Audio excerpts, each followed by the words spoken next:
ಪ್ರಜಾಧ್ವನಿ ಇದು ಪ್ರಜೆಗಳ ನಂಬಿಕೆಯ ಧ್ವನಿ.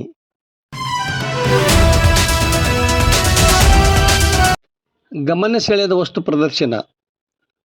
ಲಕ್ಷ್ಮೇಶ್ವರ ತಾಯಿ ಪಾರ್ವತಿ ಮಕ್ಕಳ ಬಳಗದ ಅಮೃತ ಮಹೋತ್ಸವದ ನಿಮಿತ್ತ ಭಾನುವಾರ ಎಸ್ಟಿಪಿಎಂಬಿ ಶಾಲಾ ಮಕ್ಕಳಿಂದ ಜರುಗಿದ ಇತಿಹಾಸ ಮತ್ತು ವಿಜ್ಞಾನ ವಸ್ತು ಪ್ರದರ್ಶನ ಮಕ್ಕಳ ಪ್ರತಿಭೆಗೆ ಸಾಕ್ಷಿಯಾಯಿತು. ಓಂಕಾರ ಕರೇವಾಡಿ ಮಠ ತಯಾರಿಸಿದ ಹೆಲ್ಮೆಟ್ ಧರಿಸಿದರೆ ಮಾತ್ರ ಬೈಕ್ ಹೊಡೆಯುವ ಪ್ರಯೋಗ ಎಲ್ಲರ ಗಮನ ಸೆಳೆಯಿತು. ಪೊಲೀಸರು ಎಷ್ಟೇ ಹೇಳಿದರೂ ಬೈಕ್ ಸವಾರರು ಹೆಲ್ಮೆಟ್ ಧರಿಸುವುದಿಲ್ಲ. ಇಂಥವರಿಗಾಗಿ ವಿದ್ಯಾರ್ಥಿ ವಿಶೇಷ ತಂತ್ರಜ್ಞಾನ ಬಳಸಿ ಹೆಲ್ಮೆಟ್ ಸಾಧನ ಕಂಡು ಹಿಡಿದು ಅದನ್ನು ವಸ್ತು ಪ್ರದರ್ಶನ ಮಾಡಿದ್ದು ಮುಂದಿನ ದಿನಗಳಲ್ಲಿ ಪೊಲೀಸರಿಗೆ ಉಪಯೋಗಕ್ಕೆ ಬರುವುದು ಎಂಬುದನ್ನು ಸಾಬೀತುಪಡಿಸಿತು.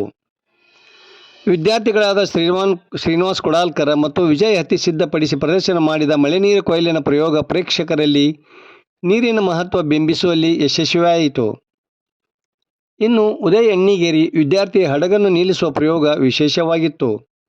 ವಿಜಯ್ ಬಾಡ್ಗಿ, ಶ್ರೀನಿವಾಸ್ ಮಾಚಿನಹಳ್ಳಿ ಅವರು ಧೂಮಪಾನ ಮಾಡುವುದರಿಂದ ನಮ್ಮ ದೇಹ ಹೇಗೆ ಕೆಡುತ್ತದೆ ಎಂಬುದರ ಕುರಿತು ತೋರಿಸಿದ ಪ್ರಯೋಗ ಧೂಮಪಾನಿಗಳಲ್ಲಿ ಎಚ್ಚರಿಕೆ ನೀಡಿದರೆ, ಭುವನೇಶ್ವರಿ ಹೆಬ್ಬಾಳ, ಅರ್ಪಿತಾ ಚವ್ಹಾಣ್ ಮತ್ತು ಸ್ವಾತಿ ಹುಬ್ಬಳ್ಳಿ ಸಿದ್ಧಪಡಿಸಿದ್ದ ವಿಜಯಪುರ ಗೋಲಗುಮ್ಮಟದ ಮಾದರಿ ಸೊಗಸಾಗಿತ್ತು.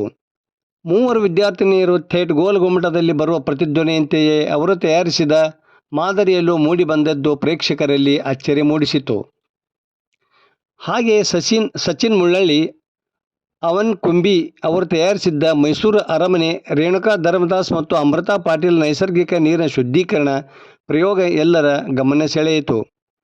ಪ್ರೀತಮ್ ಪಾಟೀಲ್ ಮತ್ತು ಮುರಳಿ ಮಾತಾಪಿತೆ ಅವರು ಹಂಪಿ ವೈಭವ ಹಾಗೂ ಅಲ್ಲಿನ ಸಂಗೀತದ ಕಂಬಗಳು ಸುಂದರವಾಗಿದ್ದವು. ಅಲ್ಲದೆ ವಿಜಯ ವಿಠ್ಠಲ ಮಂದಿರದಲ್ಲಿನ ಕಲ್ಲಿನ ಕಂಬಗಳು ಸ್ವರಗಳನ್ನು ಹೊರಸೂಸುವಂತೆ ವಿದ್ಯಾರ್ಥಿಗಳ ಪ್ರಯೋಗವಂತೂ ಬಹಳ ಮನಮೋಹಕವಾಗಿತ್ತು.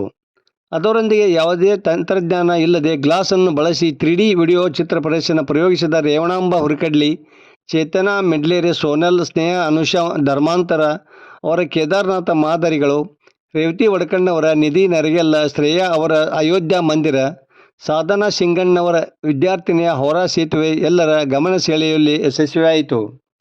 ವರದಿ ನಾಗರಾಜ್ ಹಣಿಗೆ, ಪ್ರಜಾಧ್ವನಿ, ಲಕ್ಷ್ಮೇಶ್ವರ.